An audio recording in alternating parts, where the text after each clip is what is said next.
The caretakers of the Pinhoti Trail are telling you to go take a hike. Sunshine, warm temperatures, dry weather. The forecast remains pretty much the same across East Alabama. We'll have the complete details coming up. This week's high school football rankings are out. We'll take a look coming up in sports. EAN Local News starts now.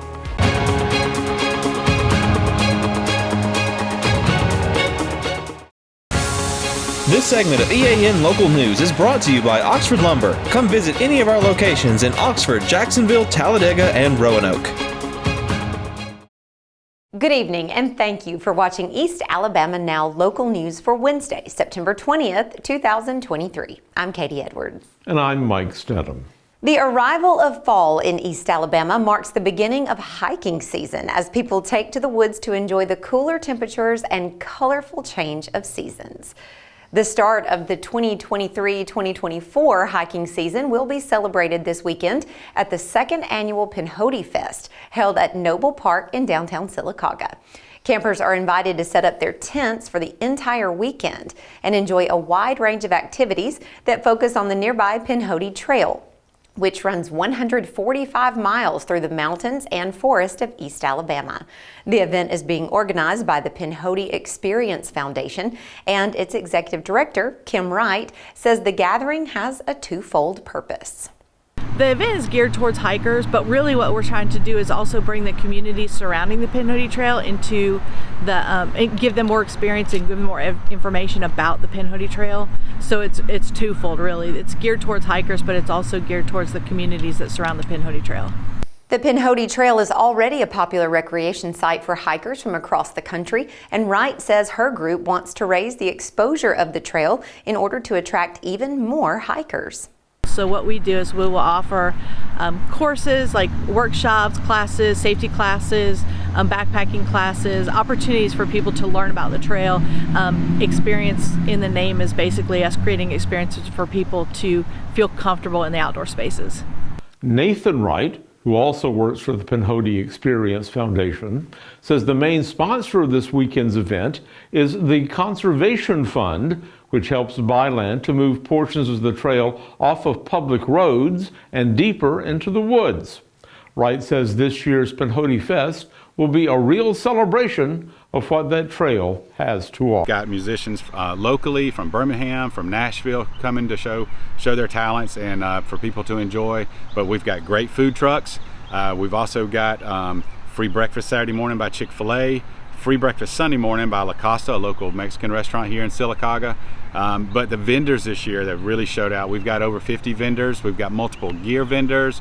We've got community vendors. We've got the National Forest, the State Forest is here. So we're going to have some good people here showing you things that you can do and get involved in around the Pinhoti.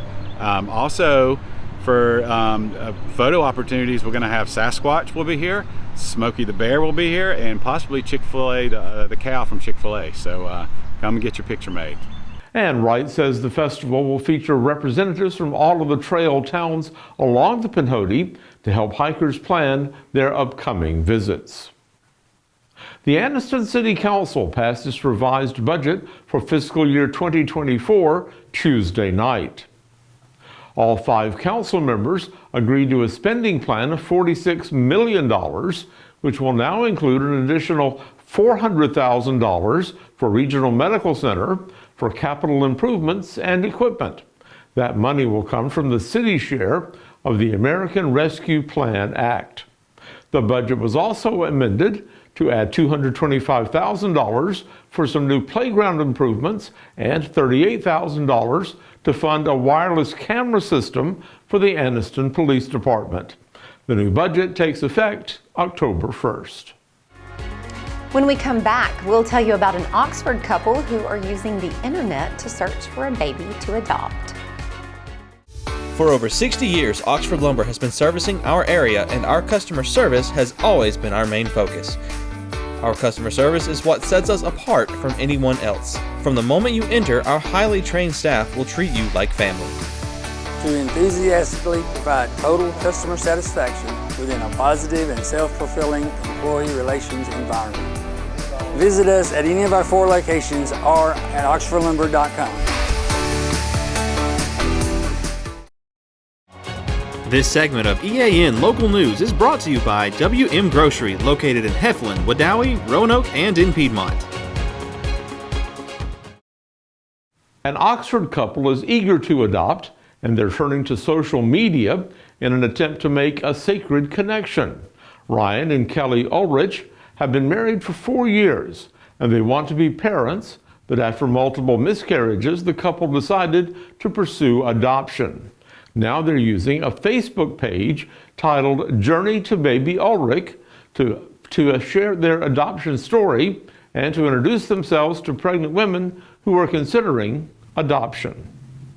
It's more of just an outreach to mothers, just to see who is out there. We are going through currently private adoption. We have all of our ducks in a row as far as that goes. Basically, all we're waiting on right now is a child. The couple launched the page in August. They've since used it to introduce themselves, detail the adoption process, and share the personal challenges that have made it difficult for the couple to have a successful pregnancy. The couple has identified several of the specific steps they will take if a birth mother comes forward. Say if a birth mother ends up seeing one of our social media posts and she reaches out to us, what we would then do is reach out to our attorney that we have on hand. And our attorney at that point, me, Ryan, and the attorney would end up be the one that communicates directly with them. So far, the page has generated significant local interest. It has almost 400 followers and has generated support and leads for the couple, but so far, no match. Pretty tremendous amount of support and prayers, and even a couple people reaching out and saying even so much as, I could be a surrogate. The Ulriches say they remain hopeful that their page will open the right doors. When we come back, a one-car accident near Heflin earlier this week took the life of a Cleburne County resident. Since 1993, WM Grocery has been a major part of our local community. WM offers the very best in fresh produce and an outstanding meat department. WM also has many local products not found anywhere else and fresh sushi every day. If you need an event catered, come see Mrs. K at any WM store. Curbside pickup is also available for your online grocery orders. Be sure to download the WM app for all the deals of the week and shopper rewards. Go check them out today at any of their locations. We take pride in our community and appreciate your business. This segment of EAN Local News is brought to you by Waldrop Manufacturing, metal buildings made right here in Calhoun County. A Cleburne County man was killed in a one-car accident Monday near Heflin, according to state troopers. 63-year-old Walter Lindsay Jr. was thrown from the vehicle in which he was riding when it ran off the road and hit an embankment. Officials say Lindsay was pronounced dead at the scene of the accident on Cleburne County Road 531, a few miles north of Heflin. The driver of the car, 38-year-old Valerie Mayall, was injured and taken to RMC for treatment. Troopers say neither of the victims was wearing a seatbelt when the accident occurred. So Katie, do you know who the hardest working person in our newsroom is right now? Well, I hope it's John Holder. It is. Trying to come up with a new way of saying great weather. Yes, because that's exactly what it is. Let's see what he comes up with today. John, how is the weather looking? We already know it's great. Tell us more. Mike and Katie, great weather. Yeah, that's a great terminology to use, but how about something different? How about some awesome weather coming up? We've got the complete forecast next. For metal buildings in Alabama and the Southeast, Waldrop Manufacturing is your one-stop source. A Waldrop metal building provides the coverage and protection your investments need. They specialize in carports, RV covers, portable buildings, and storage buildings. Stop paying rent for storage. With Waldrop's price per foot, you can actually save money by buying straight from the manufacturer. Waldrop buildings are guaranteed because Waldrop manufactures buildings with U.S. steel right here in Calhoun County. Waldrop Manufacturing, serving the entire Southeast. Give them a call today. We are in the back half of the month of September, just a couple of days away from the official beginning of autumn in East Alabama, and temperatures about where they should be for the 20th day of September. 85 for the high today, right at average. The low this morning was 60, again, a little bit below average, but we're right in that range. Our record high temperature 101, record low temperature 45, and those days continue to shorten. You see the sunrise and the sunset times. Weather on your street coming up on your Wednesday night, not quite as cool as it has been. I think most folks will not drop into the 50s tonight, about 61 for the low. Friendship Road in Oxford, very clear skies tonight, very nice temperatures all across Oxford and the rest of East Alabama on your Wednesday night. Coming up on your Thursday, going to take you out to Wood Creek Crossing in DeArmonville.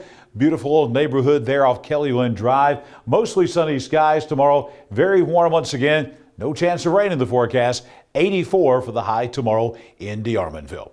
And for the start of the weekend coming up, well, sun and a few clouds as we head into Friday, the beginning of the weekend. Nature Trail out in Nances Creek in eastern Calhoun County. Very fine weather. A few sunshine rays coming through, a few clouds out there. Temperatures in the low 80s. All in all, not a bad start to the weekend on Friday and early in the day on Saturday. The 7-day forecast, you'll see a little bit of a chance for rainfall coming, but that is not until the early part of next week. For the rest of the work week and the weekend, temperatures in the low 80s, nighttime lows dropping back into the upper 50s across East Alabama. We will bring a chance for some showers and thunderstorms back into the forecast on Monday and Tuesday. This is not a great chance, only about a 1 in 3 chance with a little bit of a disturbance moving through Monday and Tuesday afternoons. Highs will be in the low 80s, nighttime lows in the low 60s, and then we're right back to dry weather once again in about a week as the dry weather for the most part continues across East Alabama. So we are looking for something. We're not going to have a cold front at this time of year, so we're looking to the tropics, and I'll draw your attention to right here. There's a wave coming off the coast of Africa. We'll be watching this over the next couple of weeks. A 70% chance from the National Hurricane Center that this will develop into possibly a tropical depression. They think, as a matter of fact, by the weekend, this will be a tropical depression. You see this going way out here, has a long way to go into the middle of the Atlantic, and it's sort of moving in our direction. So this is something to watch. To be honest with you, as far as widespread rainfall goes in the next couple of weeks, this is our only hope of seeing something, is a tropical depression way out off the coast of Africa. That tells you how dry it's been and how dry it's going to be for the foreseeable future. Now, coming up tomorrow morning at 6 a.m., about a half hour before the sun rises, I'll be back with a complete look at the weather forecast for all of East Alabama with our morning and breakfast forecast. And then join us right back here tomorrow evening for a complete in-depth look at the forecast for all of East Alabama. Chase Robinson is next with sports. He's going to tell you about the latest high school football poll. Chase? Thank you, John. We get ready to head into week 4 of the high school football season. And as usual, on Wednesdays, the Alabama Sports Writers Association releases their top 10 rankings. So let's take a look at where some of our local teams come in at. In Class 6A, the Oxford Yellow Jackets move up 1 spot from 10 to number 9 after a dominating win, 52-0 against Huffman this past week. Jacksonville remains at number 7 in 4A after that big win at home over Anniston, and Coosa Christian moves up from number 10 to number 7 in 1A after a blowout of Decatur Heritage. We are 3 days away from the Jack State Gamecocks taking the field as they return home to take on Eastern Michigan. And as we told you yesterday, they will be doing so without Ron Wiggins. Even without Ron Wiggins in the backfield, who averages 52 yards per game, and Anwar Lewis, who is yet to return from injury, the Gamecocks still have a strong running back room. Coach Rich Rodriguez and redshirt senior and the team's leading rusher Malik Jackson talk about nothing will be changing this week for the running backs. I mean, we're going to do what we do, no matter what the running back situation is. Like I said, the guys that we have left are all capable to do it. And so, we're going to run the same plays, and that's the one thing about the quarterback. With one quarterback, you always want to play to their strengths a little bit, but our quarterback's strengths and weaknesses are pretty similar across the board. So we don't really have, okay, this is the plan if this quarterback's in there, or this is the plan if this running back's in there. It's, it's kind of, we do what we do. Obviously, we got guys like in the RB room, so it's just like one man down, the next man up. So I feel like comfortable in all the guys in the room that like anybody can just come up and take that step. But obviously, we'll have Run. He'll be on the sideline, so we'll be able to see what he see on the field too. The Gamecocks have relied a lot on those running backs this season, but in the Coastal Carolina game, for the first time this season, the Gamecocks had more pass yards than rush yards. Rich Rod talks about the need to be able to put the ball in the air more for teams forcing them to pass. We have the capability of throwing the ball down the field, and we have some guys that can run and stretch the field. We're probably not as fast as I would want, as we will be and when I want to be, but some of that is our guys are still thinking a little bit and still learning. Some of our most explosive guys are younger guys that are still learning the system. But that's not an excuse at this point in the year. We've got to be able to, if teams are going to challenge us to throw, put everybody up in the box, we got to be able to throw it. And we work really hard on it, and we got guys that are capable of doing that. But, we don't want to be so stubborn that we're always running against the numbers, so to speak. You can see the Gamecocks in action this Saturday at 4 o'clock as they are back at home against the Eagles of Eastern Michigan. You can watch the game on ESPN+. Area play is heating up in high school volleyball, so let's take a look at some of our local teams who took the court last night. Pleasant Valley defeated Woodland and Ranbert 3-0. Alexandria defeated Southside 3-0, which gives them a 26-4 record. Oxford taken out by Fort Payne last night 3-1. It was Welborn beating Sachs 3-0. Jacksonville got the best of Cleburne County 3-1. Ohatchee defeated Cherokee County 2-1. Piedmont beat Weaver 3-2, and Munford defeated Hanley 3-0. That will do it for your EAN Local Sports. Mike and Katie, I'll send it back over to you guys. Thanks for the update, Chase, and thank you for watching today. You can find us here online every weekday on either Facebook or YouTube, or you can go to our website, eastalabamanow.com. Just go to our video feed and watch the news whenever it's convenient for you. We'll see you back here Thursday for your news on your schedule.